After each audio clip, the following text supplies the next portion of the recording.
kahihiyan ng isang bata, isang matanda, o na naman.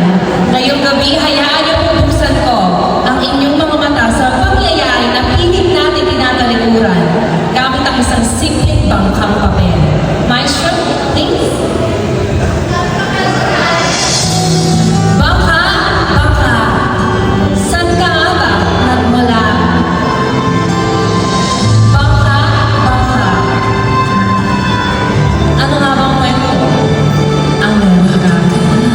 Mga minamahal kong manonood, mga hurado, ito po ay isang bangka.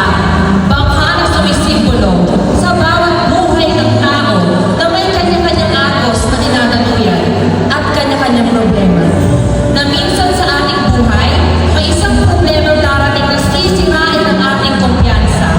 Minsan, kahit ating pananampalataya sa Diyos, o questionin ng mga pagsubok. Ngunit dapat lagi tayong tumayo at maging matatag, sapagkat meron tayong isang bahay. Ito po isang bahay na sumisimbolo sa bawat tahanan na meron pagmamahalan at meron mga magulang. Na minsan, kahit ano pang ating kasarian, mga kamalian, nariyan si nanay at tatay sa ating likuran, handa tayong yakapin at mahalin dahil mga anak nila tayo.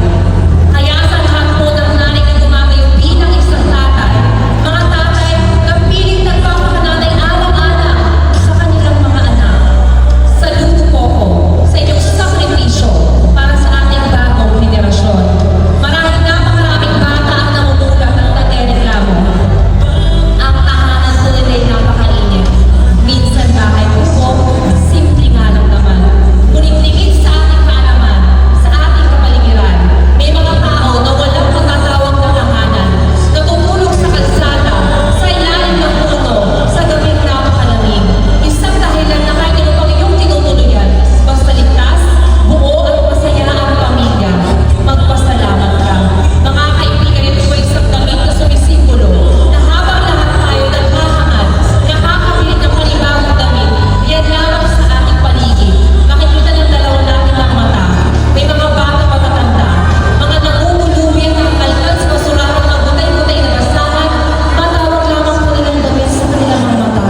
Sa isang katotohanan na hindi natin pinibigay ang ating pinaglumaan sa kapatid nating Pilipino ng tunay na nangangailangan. Isang